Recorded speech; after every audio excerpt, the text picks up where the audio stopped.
Muy buenas tardes. Te doy el paso, Espera. Vamos a hablar desde paso, ¿vale?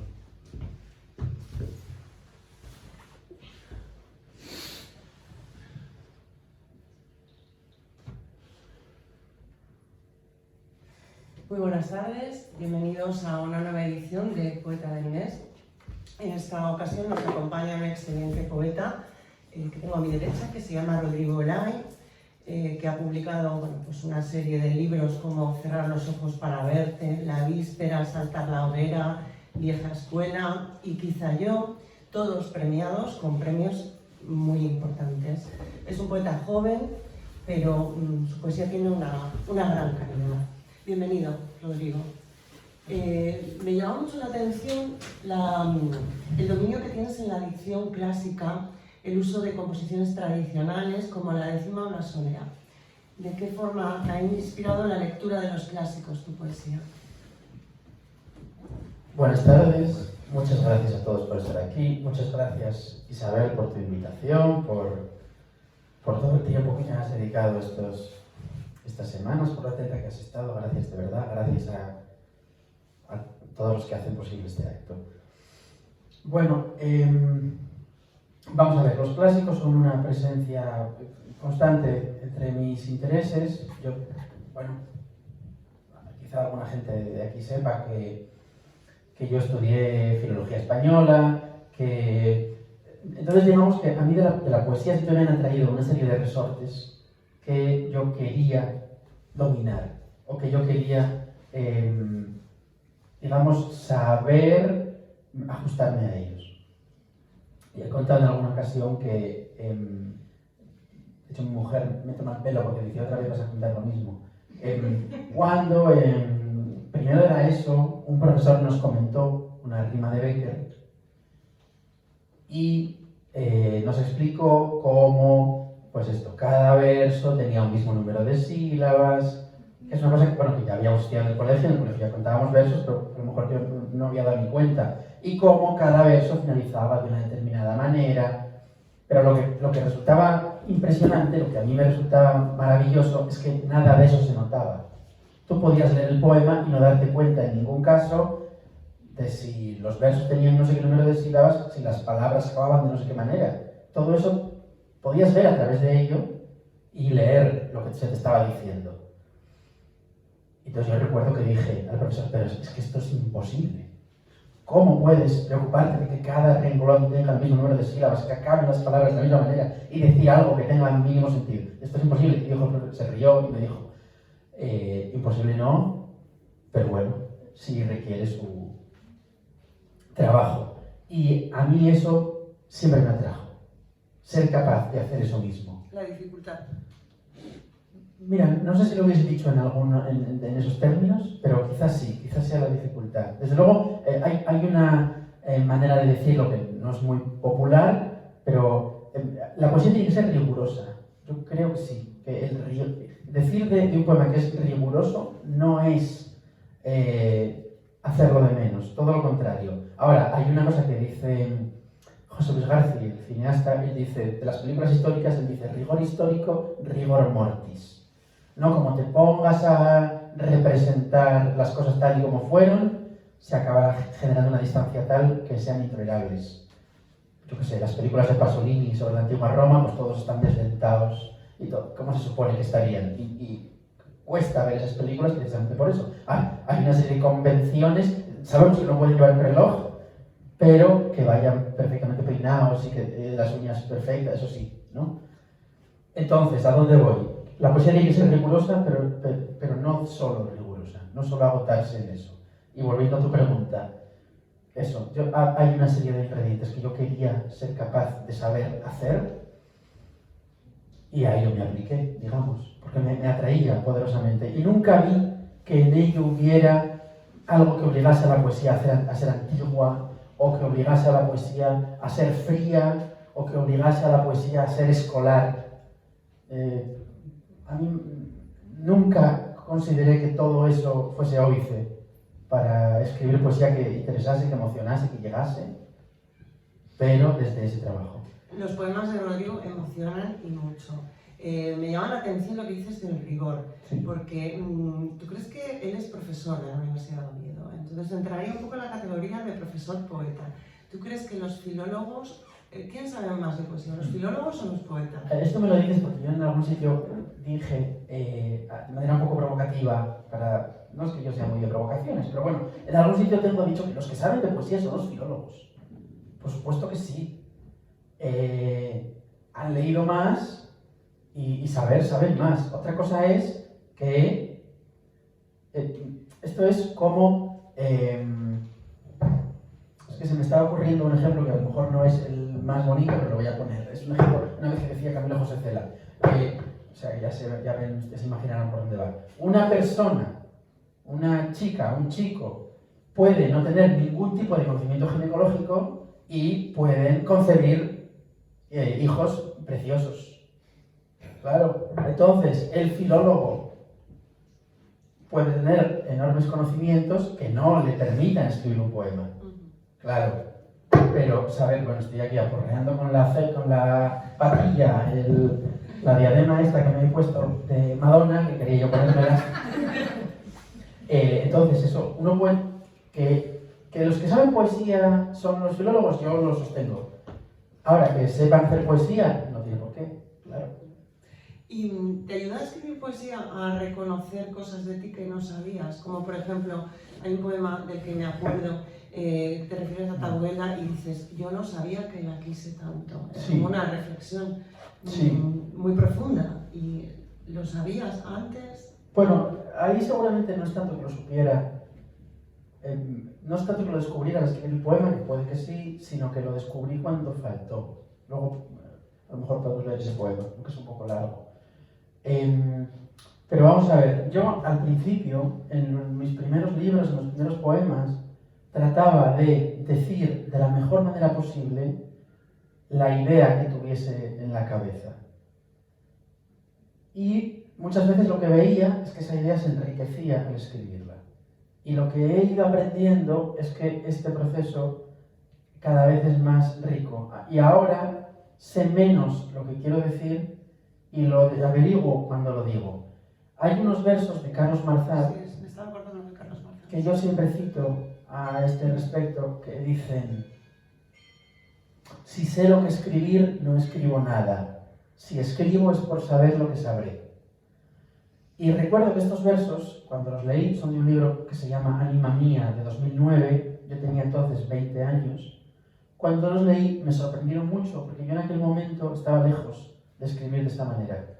Y recuerdo incluso que en alguna entrevista, no a Carlos Marzal, sino a un poeta muy cercano a él, Vicente Gallego, en una entrevista que le hice una vez para la revista Náufraga, le pregunté por esos versos, porque era algo que en mí resonaba. ¿Cómo puede ser esto de escribir sin saber lo que quieres decir? Porque esto a mí me sonaba a la parodia que se hacía de los poetas mongolinos del siglo XVII, cuando se decía que no sabían lo que querían decir, ¿no? Que escribían... En el siglo XVII lo peor que se puede decir de un poeta es que no sabe lo que quiere decir. Y después de las vanguardias, muchísimos poetas dicen, o incluso decimos, que no sabemos lo que queremos decir. O sea, se ha operado un cambio grande. Yo no sé si mentiría que no sé lo que quiero decir, pero sí que muchas veces descubro lo que quiero decir cuando lo digo. Y esto suena un poco misterioso. Yo siempre digo que los poetas decimos frases de caballero Jedi, ¿no? Esto de, esta frase de explora tus sentimientos, sabes que es cierto, ¿no? Esto de soy uno con la fuerza está conmigo. Bueno, los poetas también decimos cosas así, vagas, un poco, que hay que interpretar, ¿no? ¿Escribes en el momento de la emoción o después? Ya, esto es lo que tú me decías de Wordsworth, ¿no? De Sí. la emoción recordada en tranquilidad. Esa es la definición de Wordsworth de la poesía. La poesía es emoción recordada en tranquilidad. Es que yo creo que, vamos a ver, en teoría, según lo que se suele decir, no dice nada bueno del poema que esté escrito en un momento de emoción, ¿no? Porque eso se supone que hay que dejarlo enfriar y que eso puede llevarte a algún tipo de indigestión, ¿no? Y está esta frase preciosa, que no sé quién es, la desesperación es la musa del ridículo. Bueno, pues yo he escrito poemas en tranquilidad y he escrito poemas en un momento de emoción. Yo no creo que no se pueda escribir en un momento de emoción. Lo que sucede es que el lenguaje o el lenguaje tiene que ser lo suficientemente resistente como para no dejarse arrastrar por la emoción. Debe contenerla, pero no debe agotarse en ella. Entonces, no estoy del todo de acuerdo con la definición de Wordsworth, como si yo pudiese aquí desmentirlo, ¿no? Pero bien, desde mi experiencia. Y a mí me gusta mucho, siempre la repito, una definición de la poesía que es de Carlos Edmundo de Ory, que él utilizó para dar título a uno de sus libros, que es técnica y llanto. Técnica y llanto, o sea, tiene que estar la técnica y tiene que estar la emoción.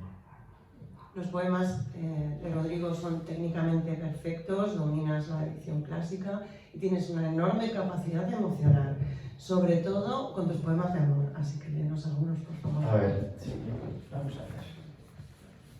Poemas de amor. ¿Tienes alguno en especial que recuerdes, que quieras? Todos. Todos, sí. Todos. Sinceramente, de tu obra que he releído para este acto, es lo que más me ha impresionado. A ver. Y al público le va a encantar. Vale. Vamos a ver, aquí hay uno un poco largo. Bueno, lo voy a leer, es un poquito largo. A ver, se titula Divinium Anima Meae, que bueno, el título puede ser un poco pedantillo. Significa en latín la mitad de mi alma. Así, la mitad de... A veces los poetas también ponemos títulos así como una forma de distancia, de veladura. Si yo titular un poema La mitad de mi alma puede ser cursi. Con la referencia cultural se establece una pequeña distancia que muchas veces actúa como pequeña forma de pudor. Es un verso que, si no me equivoco, le dedica Horacio a Virgilio. O sea, en realidad originalmente es para hablar de la amistad. Eran muy amigos Horacio y Virgilio. Y bueno, yo aquí lo utilizo para hablar del amor, ¿no? Hoy que mi voz aviva primavera, que somos 8 años desde entonces, que el canto calza espuelas, que no hay sombra ni jaral que no alcance mi montura, quiero decir de nuevo lo de ya, lo que no he de perder por más que el tiempo silencio avise o amenace ruina. Quiero decirte siempre si pudiera. Recuerdo de hace un año el cuerpo limpio de después de amar, al reír el albor breve en Burdeos, tú y yo abrazados en el lecho humilde de aquella residencia, y al echarnos corriendo calle abajo, a remontar el curso del Garona, apurando las horas, vino pleno, mosto manso del día, todo dádiva.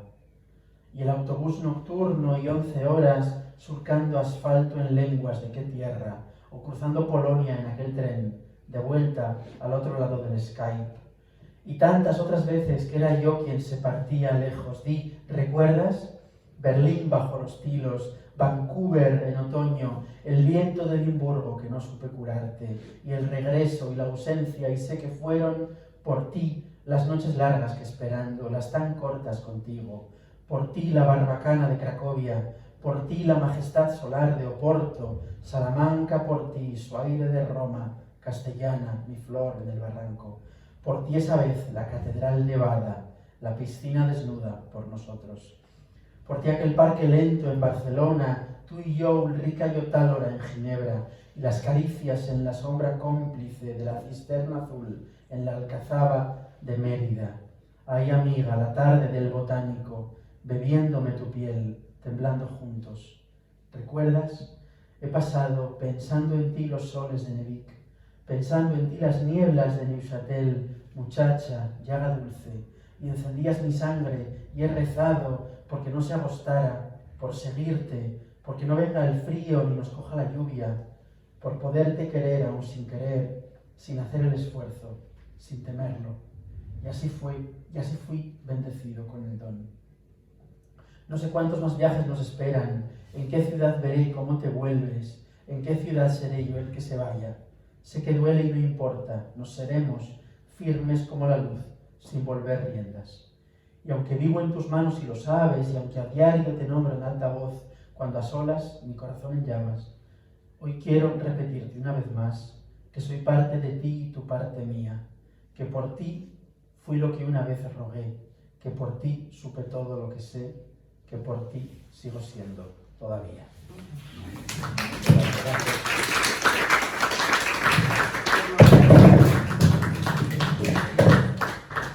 Es una belleza ese poema. Bueno, Léenos otro. otro, De amor. de amor, vale.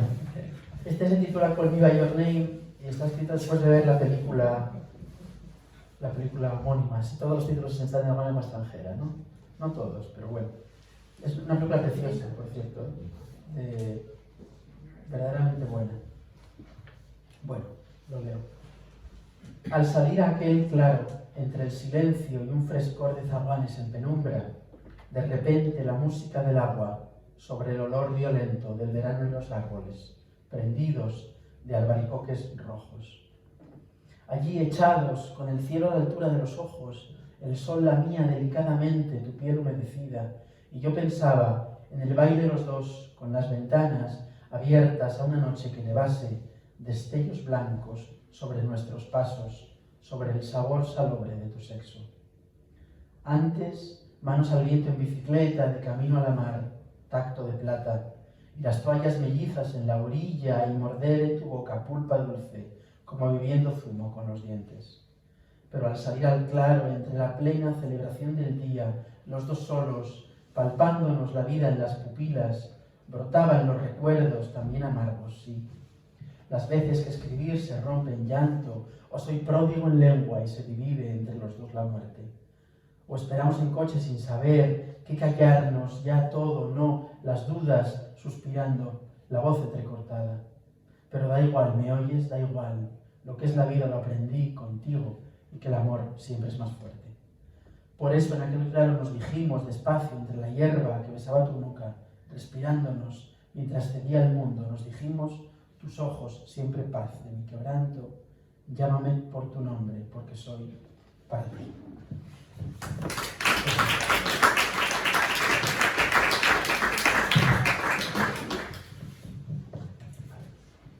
¿Y otro más, Otro. si quieres? Otro. Y continuamos con el Vale. Vale, a ver. Voy a leer uno. Uno más breve, a lo mejor.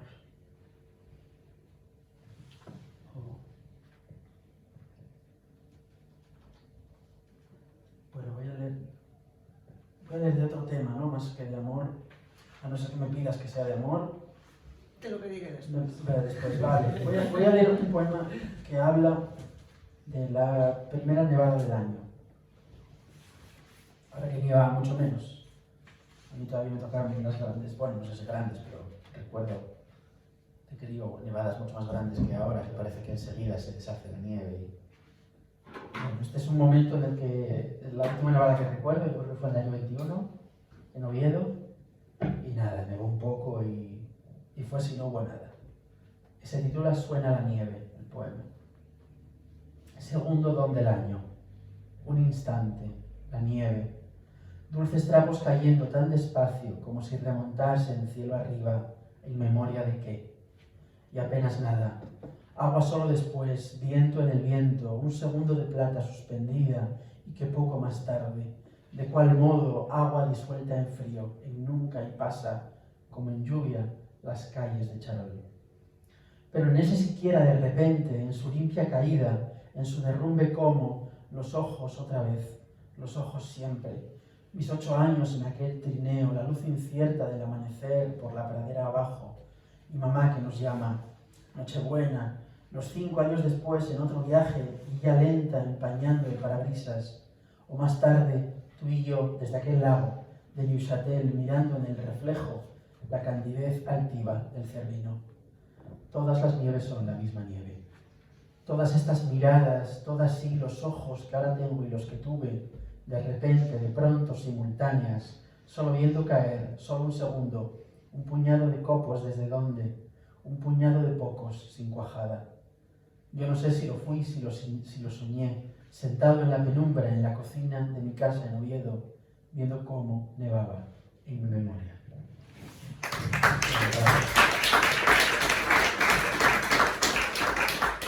Mira, este poema, para contar una anécdota así graciosa, hay un verso que dice que desde Neuchâtel, desde el mirador de Neuchâtel, yo miraba la candidez activa del Cervino, ¿no? El Cervino es el Matterhorn, ¿no? El gran monte de los Alpes. Entonces Emilio Martínez Mata, profesor de la facultad, que es muy montañero, me dijo, no, pero tú desde Neuchâtel, la cara que ves del Cervino es rocosa, no es una cara nevada.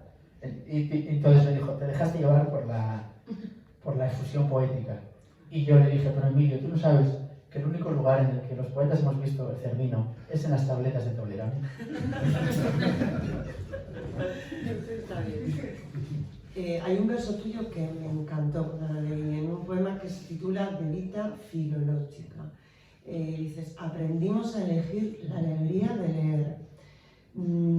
Es muy emocionante lo que dices, porque se ve un amor por la lectura enorme. Cuéntanos cuánto de alegría te ha dado a ti leer. Bueno, a ver. ¿Y qué autores te deslumbraron cuando empezaste a escribir? Luego he visto que hay una librería que se llama así, la Ciudad de Lío. O sea que no se inventa uno nada. Es por la literación, ¿no? Elegir la alegría de leer, ¿no? También. Vamos a ver, si uno eso lo dice Fernando Savater en su biografía, dice, si pudiese cobrar uno, aunque fuese una cantidad ridícula por cada página que lee, si el Estado te subvencionase, aunque sea, yo qué sé, una peseta por página, y leerte un libro pues con 300 pesetas, ¿no? Pero bueno, algo, ¿no? Él decía que se hubiera dedicado a eso. Bueno, pues lo más parecido a vivir de leer es dedicarse a enseñar literatura. O sea, de la poesía no se puede leer, no se puede vivir, pero de la poesía de los otros sí, ¿no? Enseñándolo. O sea que sí, no lo sé, yo supongo que para todos los que estamos aquí, leer pues es una cosa tan gratificante, tan plena, tan estupenda. Cada uno tendrá su momento, su lugar. A mí me gusta mucho leer en la cama, por cierto. Yo que sé, tengo amigos que eso les parece una aberración y que prefieren sentados o en el despacho o como sea. ¿La poesía la lees en la cama también? Sí, claro. Yo en la cama es donde creo que leo con más profundidad. A veces, de hecho, eso lo sé porque a veces en la librería miro así por encima de un libro, ¿no? Me parece que está bien, me lo compro y luego cuando lo estoy leyendo con toda mi atención en la cama me parece mucho peor. Digo, claro, es como ver las cosas con lupa, ¿no? Otras veces no, otras veces te gusta todavía más, pero eso me ha pasado a veces, que cuando realmente lees con atención. Pero bueno, claro, la cama es el sitio de las lecturas placenteras, ¿no? Otro tipo de lecturas más de trabajo, pues a veces uno también se las lleva a la cama, pero bueno, son más de a lo mejor de escritorio o de... Pero vaya. ¿Y los autores preferidos? Bueno, yo iba a decir que yo leo en todas partes, que se puede leer en todas partes, en los aviones, en... Eso me parecía que leías en todas partes. Sí, y si quieren, reivindico también leer en el baño. Y tampoco me meto mucho más por ahí, pero yo leer en todas partes. Autores. Es que siempre que se te hacen esta pregunta, o te quedas en blanco, o digo 4 y luego en el coche digo, ¿pero cómo dije esos 4 en vez de otros 4? Bueno, pues yo qué sé. El autor que a ti te hizo pensar, quiero ser poeta. Uy, qué difícil. Vamos a ver. Dejando al margen esas lecturas de los clásicos. Es que, por ejemplo, mira, yo recuerdo cuando en tercera de la ESO también, bueno, que yo que os conté en primero, nos explicaron a Góngora. Y había una octava del Polifemo que era esta de un monte, era de miembros eminente, este que de Neptuno, hijo Figuero, no sé, bueno. A mí aquello me parecía un absoluto jeroglífico, impenetrable, y lo que yo pensé es, ¿qué necesidad hay de escribir así? Esto es complicadísimo. Bueno, pues nunca agradeceré bastante que en segundo de carrera tuviese que leer a Góngora, porque si no hubiese tenido que hacer el esfuerzo de leerlo, a lo mejor nunca hubiese hecho el esfuerzo de leerlo. Y agradezco muchísimo haber tenido que estudiarlo, porque es cruzar una frontera. Góngora me parece una cosa impresionante, mucho más accesible y precioso Lope. Por no quedarme en los clásicos, el poeta de quien compré por primera vez con 18 años unas poesías completas fue Luis Alberto de Cuenca. a quien yo creo que debo mucho y con quien aprendí y aprendo mucho. Muy emocionante también. Muy emocionante, también fue una enorme perfección, un conocedor de los clásicos pues como pocos, y no lo sé. Y mire, por decir un asturiano, pues Ángel González, también fue un poeta que leí relativamente pronto. Blas de Otero también. Blas de Otero me gusta muchísimo, lo que pasa es que es uno de mis favoritos. Lo que pasa es que lo leí más tarde. También, Blas de Otero lo había leído un poco a beneficio de inventario, ¿no? Es una de esas lecturas que conviene tener, uno de esos libros que hay que leer. Pero fue en quinto de carrera, dándonos clase, un profesor que además vive en Avilés, Ángeles del Entrego, Leopoldo Sánchez Torre, un buenísimo profesor, impresionante. Leímos con algo más de atención, con más detalle a Blas de Otero, nos lo recomendó mucho y fue a raíz de esas clases que le dediqué más atención. Lo había leído, bueno, pues sí, había los sonetos de Ancia, pero no con la atención que merece Blas de Otero, que es una maravilla, y especialmente la poesía de la última época, mucha de la cual no se publicó hasta muchísimo después de muerto él muere muy pronto, en el 79, y esos poemas se publican en 2010, Hojas de Madrid con la Galerna. Es un libro prodigioso, es una absoluta maravilla. García Martín, aquí también conocerán, también avilesino, aunque de origen extremeño, también profesor de la facultad, crítico literario. Cuando ese libro apareció también dijo que era una cosa fuera de categoría. Y dime algo, porque en una de tus poéticas yo he leído, Sí. los poemas me escriben a mí. Sí. Explícanos esto. Es lo mismo que decía antes, en el sentido de que tú descubres lo que quieres decir a la vez que lo dices. Entonces, en ese sentido, no es que tú los controlas a ellos, no totalmente. De alguna manera ellos sacan de ti, ellos te hacen decir algo que tú no sabías de todo que ibas a decir. Entonces, ¿eres de esos poetas que escriben como dictado una voz interior en un trance? Trance es una palabra demasiado, no sé si decir violenta, poderosa, romántica. Mira, Jaime Gil de Biedma lo dice en un verso que dice algo así como una disposición vagamente afectiva, que ya parece una cosa como mucho más controlable, más pequeña, más medible, más compartible. Pues una disposición vagamente afectiva. Eso es lo que a veces te lleva a escribir. Claro, hablar de dictado de voz interior, pero bueno, yo me puedo escudar otra vez en las frases de Jedi y entonces decir que la fuerza, ¿no? Es un destino que no se puede evitar, ser poeta. Ah, qué bueno. Pues no lo sé. Como decía Rilke. Es que otra vez, decir algo así supone como que yo obedezco a una vocación más fuerte que yo mismo, que me lleva... Bueno, pues yo creo que hay que bajar un poco el ímpetu de estas cosas. Pues no lo sé, yo supongo que no será para tanto. Bueno, yo no diría lo mismo al ver la emoción e intensidad de tus poemas, porque parece que tienes un incendio interior en el sentido de que expresas unos sentimientos muy fuertes. Entonces, mi pregunta es, sí. ¿te ayuda psicológicamente también a ti escribir poesía? Toma ya.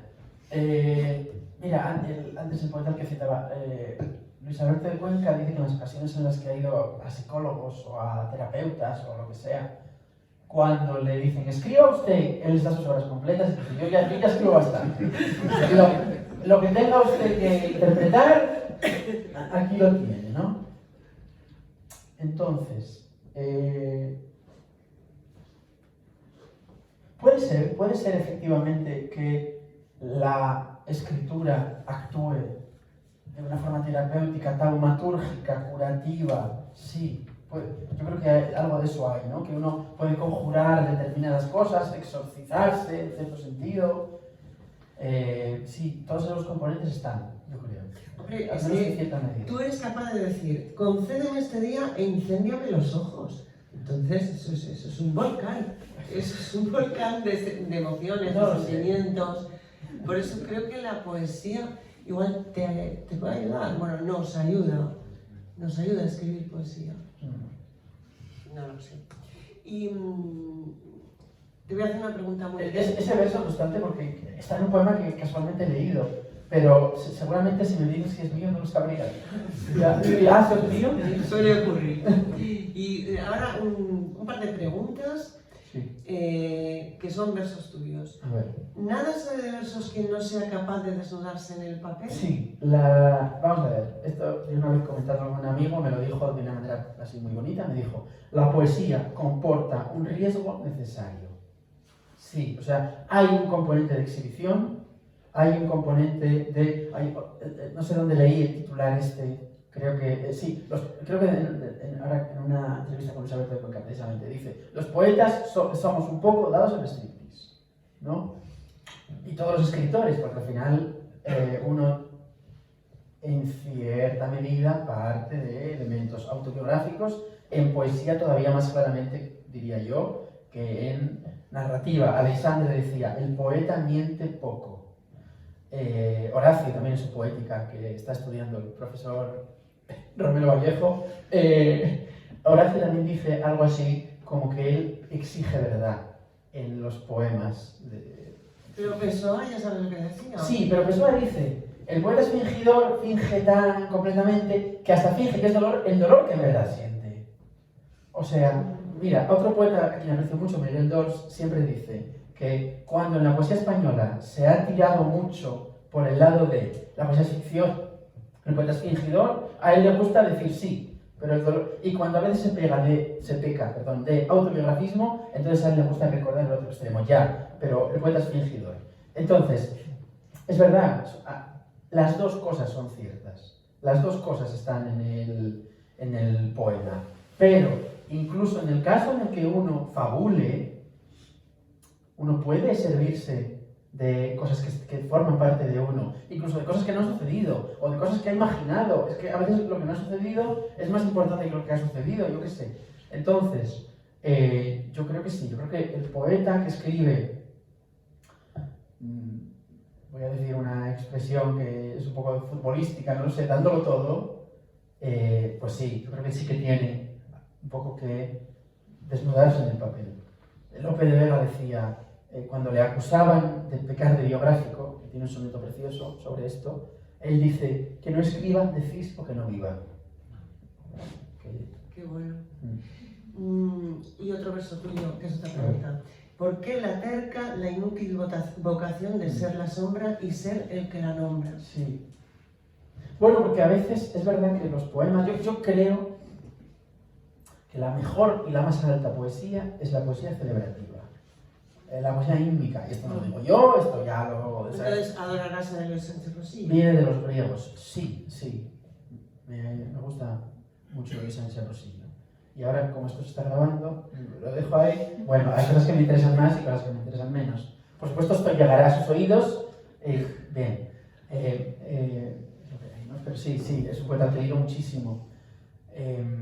Seguramente de él me guste más lo elegíaco, pero bueno, es un poeta formidable. Y es un poeta, además, de esos que está tocado por el don. O sea, no se sabe cómo consigue, tratando siempre los mismos temas, o hablando de cosas muy pequeñas, consigue de alguna manera elevarse, por decir, es un poeta verdaderamente estupendo y recomendable, de Luis Sánchez Rosillo.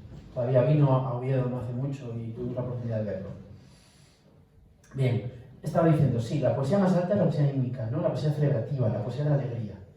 Pero, sin embargo, parece que los poetas propendemos más a la elegía, al llanto, a la pérdida. Entonces, y seguramente en mi obra sea lo mismo, yo trato de hacer una poesía, trato de ser una persona alegre y trato de no hacer una poesía cenicienta. Lo que pasa es que muchas veces, y ahí está esa parte terapéutica, a lo mejor uno puede conjurar ciertas cosas en los poemas, o sea, liberarse de un lastre, que es lo que a uno le permite no vivir lastrado.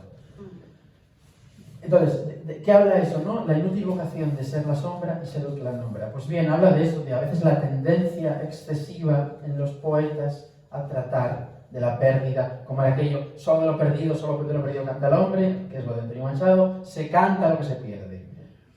Bueno, se canta lo que se pierde y no solo. También lo que se tiene, lo que se celebra, lo que se disfruta, lo que se... Pero me llama mucho la atención, ¿por qué consideras que la poesía celebrativa es superior a la elegíaca en general? Porque yo creo que la alegría tiene una pureza que no tiene la pena. Me parece que llega más alto, no sé, no sabría... Pues es mucho más escaso, ¿eh? Bueno, pero eso también es un indicio de que es más especial, y de que es más escogida, y de que es más... Tú también has escrito, escribo lo que no quiero que pase. Sí. Escribir poesía es una forma de conjurar los miedos. En algún, sí, ya lo he dicho, en algún caso sí. Sí. ¿Qué ejemplo iba a poner yo? Sí, a mí yo creo, esto ya me Jedi total, lo voy a decir. Y bueno, ya quisiera yo ser Jedi por otra parte, ¿no? Pero vamos, que me gustaría. Vamos, porque yo para manejar un sable láser cambiaba todas estas métricas y estas milocas. Pero todo esto viene, perdón, la pregunta era, que se me ha ido con esa Escribir tontería. poesía es una forma de conjurar los miedos. Sí, vamos a ver, yo creo que en las cosas que se dicen hay algo de conjuro. Por eso a mí me gusta que me deseen suerte, o me gusta dar los buenos días, o voy a decir una tontería. Yo durante muchos años he jugado al ajedrez, ¿no? Es otro entretenimiento mío, y cuando el rival me desea buena suerte, yo la verdad es que le digo muchas gracias, pero nunca le deseo igual buena suerte. Porque, o sea, entonces, creo que las palabras, de alguna manera, ¿no? Creo que esas cosas afectan, creo que aunque sea mínima, ya digo, esto es todo totalmente Jedi. Y entonces hay un poema en el que yo, que es breve, que lo podemos leer, en el que yo hablo de cosas que no quiero que pasen, que recojo precisamente para que no pasen. También temiendo que el acto de decirlas puede también ser de alguna manera traerlas, pero todo eso se junta en un poema que trata de esto, como digo, lo puedo leer, porque es breve. Este poema, cuando me dieron este premio, y tuve que ir y lo fui a recoger a Jaén, me dieron dos directrices. Cuando me dijeron, da las gracias a Bankia, que es la entidad que financiaba el premio, da las gracias a Bankia, habla 2 minutos y el poema cortito. Es una entrega total, ¿eh? Sí, no lo estoy encontrando además. A ver. Aquí, sí. Y entonces yo no sabía muy bien qué poema leer. Y un miembro del jurado que conocí allí, que me hizo una gracia tremenda, ahora contaré 2 cosas de él, me dijo, lee este. Este hombre me dijo, según me vio, sí, me dijo, tú y yo nos vamos a tomar un gin tonic. Y yo le dije, yo no bebo. Y me dijo, si le llegas a ver, no voto tu libro. y luego me dijo, vio que estaba firmando los libros, porque allí los libros los daban, yo estaba firmando los libros con un piloto. Y él me dijo, un poeta solo puede escribir con pluma, me dijo. No, yo qué sé, eran extravagantes, estas cosas bonitas, ¿no? Esa gente me hace mucha gracia. Y yo le digo, no, si yo escribo con pluma. Pero, yo qué sé, igual me quedaba sin tinta, y dice, pues si te quedas con tinta, y hace así, y saca de la americana un tintero. Entonces, una persona que va por ahí con un tintero en la americana, pues ya se merece mi homenaje. Es un gran poeta, se llama Manuel García, y leo este poema que me dijo, lee este, que es este de, escribe lo que temas que suceda. Que no vuelva a besar a mis hermanos, que olvide a los que hoy amo, a los que hoy llamo, que mi marca se vierta en la familia, que el cansancio consuma tus caricias, que padre y madre lloren sin nosotros, que no me duela ver sus ojos rojos, que arda la vega balda junto al río, que perdamos la casa en que crecimos. Escribo lo que no quiero que pase, lo escribo, que no salga de esta frase.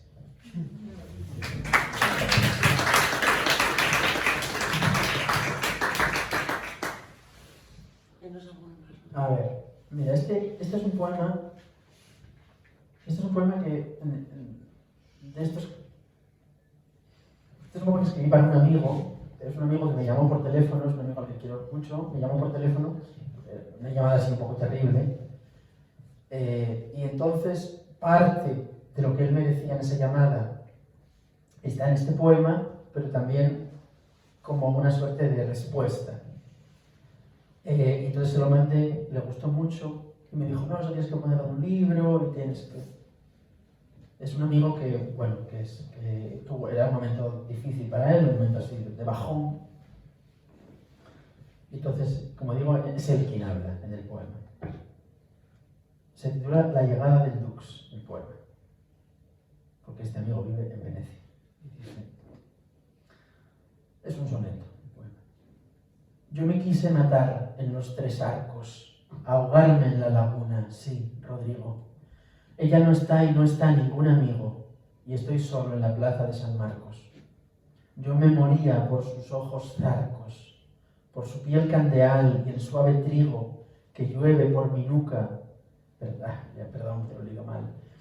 Yo me moría por sus ojos zarcos, por su piel candeal y el suave trigo que llueve por su nuca y fue mi abrigo, y hoy me quise tirar desde 3 arcos. Pero queda la vida y queda todo, y siempre es todavía y primavera espera a cada paso del camino. Y Venecia es de fuego, y de algún modo el tiempo ha de lavarme en esta hoguera y llevarme a cumplir con mi destino.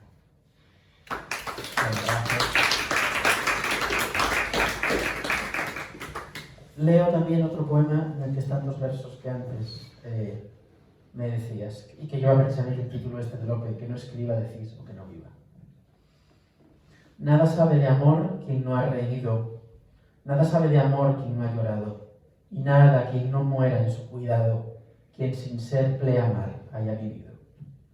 Nada sabe de versos quien no fuera capaz de desnudarse en el papel, y nada quien no deje sobre él la luz en lo más alto de su hoguera.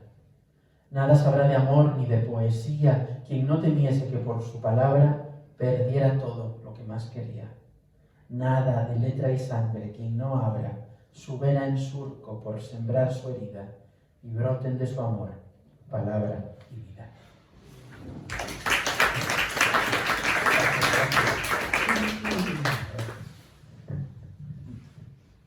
Leo un poema que se titula Hermanos. Yo, que soy el mayor, dejé de serlo. El pequeño en el talle y el mediano me gana en estatura. Les termino la ropa.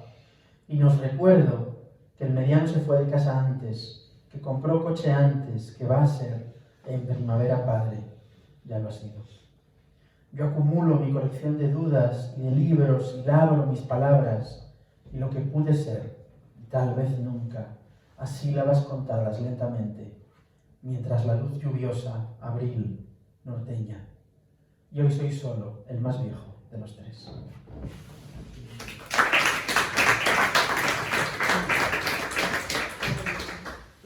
También hablas de escenas de infancia, te refieres a tus hermanos cuando dices jamás se perderá cuanto jugamos hermanos compañeros en la vieja escuela. Escribir es una forma de hacer que lo vivido dure. Sí, claro. O de vivir 2 veces. O de vivir 2 veces, sí. Sí, eso es totalmente. Eso es poner una lente de aumento sobre la realidad para vivirla más intensamente, o para revivirla, o para atrapar ahí. Voy a poner también un ejemplo. Esto que, bueno, claro, a lo mejor ustedes no han visto las películas, pero en las películas de Harry Potter, esto que hace Dumbledore de sacarse los pensamientos para echarlos en el pozo del pensadero, pues eso es el poema, ¿no? Sacártelo. Y eso hace que recuerdes con más intensidad algunas cosas, o que puedas volver. Y que hagas grandes reflexiones un poco, incluso demasiado maduras para tu edad, cuando dices en el reino blanco, que ayer es irreal, un sueño solo, que mañana es ayer. Me recuerdas mucho a Quevedo, esa proyección, unas sucesiones de difuntos, estos versos de Quevedo. Entonces, algún tipo de clarividencia o la posibilidad de mirar más allá. Ya quisiera yo, que va. No, hay unos versos de Virgilio, creo que me paso el día citando, pero hay unos versos de Virgilio que dicen: dichoso aquel que puede las causas de las cosas adivinar temprano, ¿no? Que siempre me han parecido preciosos. No, yo, clarividencia, ya quisiera, ¿no? No lo sé. Yo sí diría que me conozco bastante bien a mí mismo. Eso sí lo diría. Y que es una cosa importante. Como ya nos iban diciendo los clásicos 2000 años. ¿Y Pero cualquier cosa puede ser objeto de un poema? yo diría que sí, que todo puede ser objeto de un poema, pero no por parte de cualquier poeta. Es decir, voy a poner un ejemplo. Juan Bonilla, que es un excelente cuentista, un gran escritor, tiene un poema muy hermoso sobre un camión. Claro, yo no puedo escribir un poema muy hermoso sobre un camión porque a mí un camión no me dice nada. Pero el padre de Juan Bonilla era camionero. Quizá no, quizá sea mentira, pero hasta donde sé, hasta donde tengo entendido, sí. Entonces, él en un camión ve cosas que yo no veo en un camión. Entonces, todo se puede decir, pero cada uno ha de buscar lo que tiene que decir. Y también en otro poema dices, tampoco yo logré entender la vida. Esto es algo que les pasa a muchos poetas, como una cierta incomprensión o desconexión.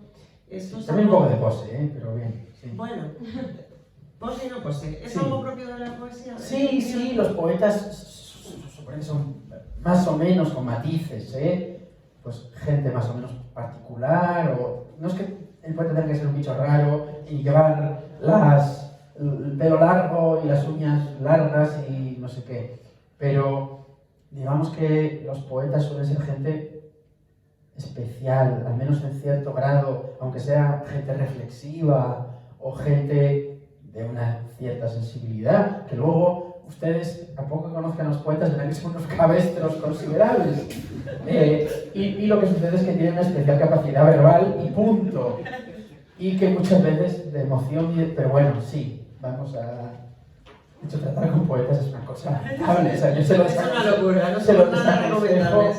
Se lo desaconsejo completamente. Y dime una cosa, porque me estaba acordando de unos versos de Lorenzo Olival, donde dice que pierde frecuentemente el sentido al escribir un poema. ¿Esto te pasa a ti? Me parece mucho decir. Vamos a ver, en el momento de intensidad de la escritura, es verdad que, como en cualquier otra actividad muy entretenida, que voy a poner un ejemplo totalmente a ras de suelo, ver una película que no le gusta, o sea, tampoco tenemos que irnos a... Es verdad que en ese momento de gran intensidad, uno no se da cuenta del tiempo que pasa.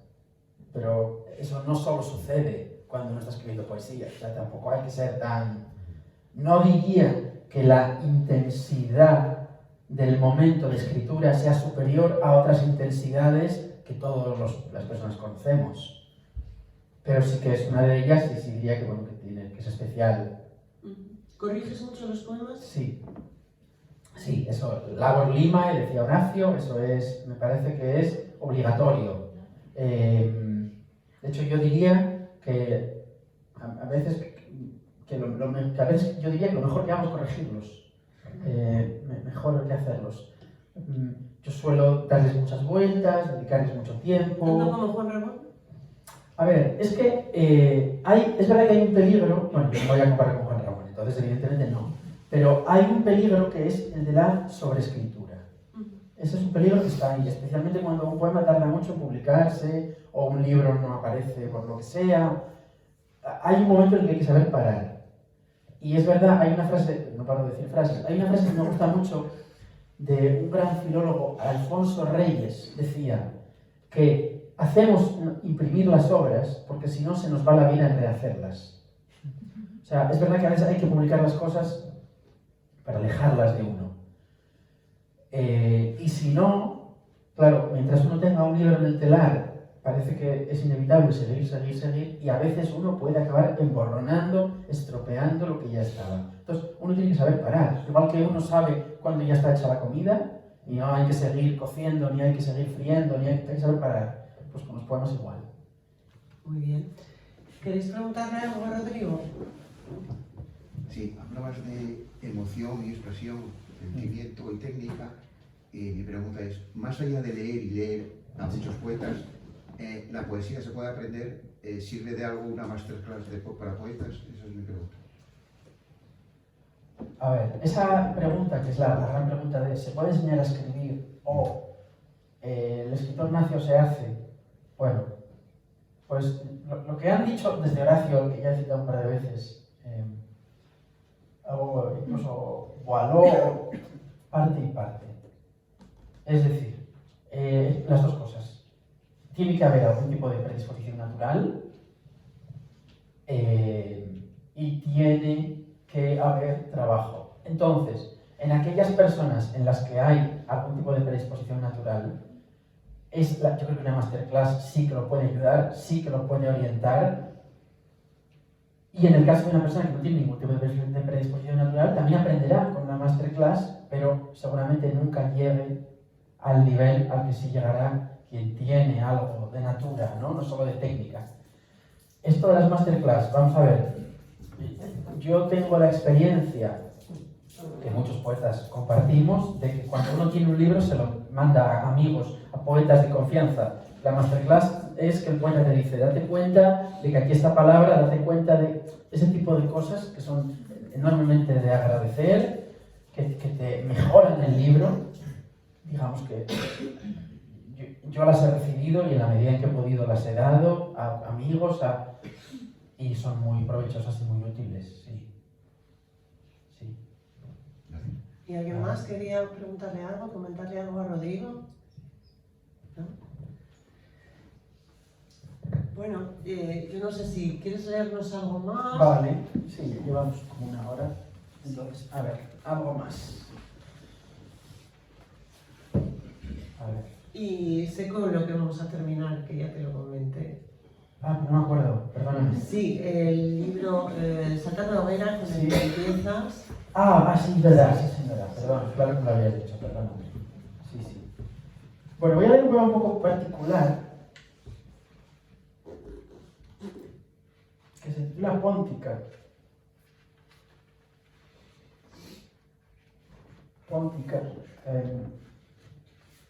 Y que habla de mi viaje de novios, la verdad. ¿No? ¿Que dónde fuiste? Pues como los novios de antes, estuvimos a punto de ir a Burgos o a Soria, ¿no? Como don Ramón Méndez Pidal, que se fue de viaje de novios al Burgo de Osma a recoger romances y estas cosas. No fue. En el Burgo de Osma fue donde escuchó una mujer cantar y dijo, Dios mío, este es el romance de la muerte de Juan II. Además, quien se dio cuenta fue su esposa. Y se me va a ir su nombre, María Goiri, que era absolutamente brillante, la mujer de Juan Ramón. Bueno, pues fui a Lanzarote. No fue... Fui a Lanzarote, como los novios de antes, eso. Este es, digamos, recordando el viaje de novios, ¿no? Y se llama Póntica porque trata de imitar un poco el ritmo de la poesía latina. Bueno. Otra vez estoy solo en mitad de las tierras del norte. Otra vez en la sombra susurra tu nombre la lluvia. Otra vez he perdido de mí lo mejor que me era. Dejé atrás la muralla de Adriano y en landas oscuras me visita tu cuerpo en la noche y abrazo la nada. Yo he sabido la vida en tus brazos azules, esposa. 20 días después de casarnos, en ono de Aprilis, en la luz blanca y tierna de Pascua, la bruma me cerca y los pictos, con su lengua endiablada, reclaman de mí sus tributos. Pero incluso cercado por hielos y siervo de bárbaros, retendré tras los ojos la estancia en las islas que Plinio, con razón, decidió bautizar como de la fortuna.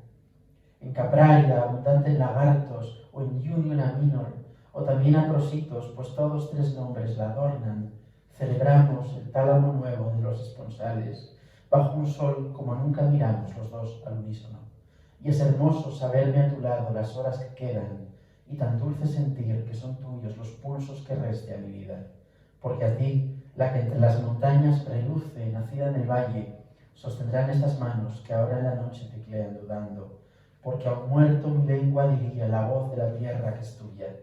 Si recuerdo tu cuerpo desnudo brillando dorado en la orilla, si lo miro pisando las aguas ungido de sales salubres, y si el aire como una caricia caliente mi piel se ensombrece de ausencia.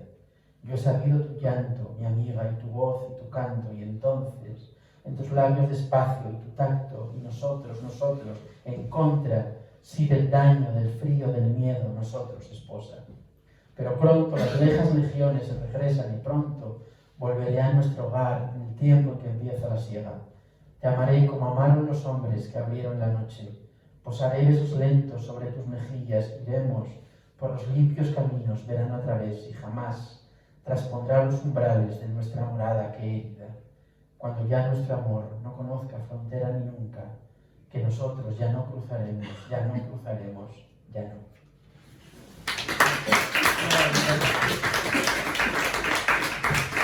Y bueno, puesto que dices que para ti la poesía superior es la celebrativa, hay un poema celebrativo tuyo que es, es un mensaje de alegría y de valoración de la vida increíble, y me gustaría que lo leyeras para terminar este acto. Este poema, que se titula Que el viento sople siempre a nuestra espalda, es un poema que escribí para la boda de mis tíos. Porque yo, como se podrán imaginar, soy el poeta de la familia, el poeta oficial de la familia, y lo cual es un compromiso terrible, porque no siempre a uno le sale algo medianamente, no sé, o no siempre estás en el estado adecuado. Yo, en fin, pues yo qué sé, el otro día, una fiesta familiar, y todo el mundo, ¿qué? ¿No escribiste nada? Bien, es que para todas las fiestas, si no hemos cuidado, pues ya se te acaba. Pues mi hermano pequeño se va a casar en octubre, y ahí pues por supuesto que haré una cosa lo mejor que pueda, igual que hice cuando se casó mi hermano, bueno. Entonces, por ejemplo, cuando se casó mi hermano Ángel, mi hermano mediano, que se casó el septiembre pasado, no este del 23, sino del 22, yo le hice un brindis y le puse una parte de la misa en verso. Cosa que no he publicado en ningún sitio, porque, bueno, entiendo que eso pues es más bien internoso, tiene otro valor. Sin embargo, en este caso, digamos que me escribí un poema que yo quería escribir, no sé cómo decirlo. Digamos que el encargo vino al pelo de un encargo que yo me había hecho a mí mismo, de un poema que yo quería escribir, ¿no? Que es una pequeña canción de celebración, que paso a leer ya como cierre, ¿no? Muchas gracias por todo. Entonces, se titula Que el viento sople siempre a nuestra espalda, dedicado a Natalia y a Borja. Aunque duela la noche, aunque estés lejos, aunque fuera que sí lo que temía, aunque qué pronto nos haremos viejos, que dure la alegría. Aunque el adiós le ponga sitio al hoy, aunque estemos más solos cada día, aunque dude quién soy y a dónde voy, que dure la alegría. Aunque olvidemos dónde regresar, aunque me lama la melancolía, aunque nos quede tanto que llorar, que dure la alegría. Porque si estoy contigo sigo vivo, porque puedo querer lo que quería, porque no importa nada lo que escribo, que dure esta alegría.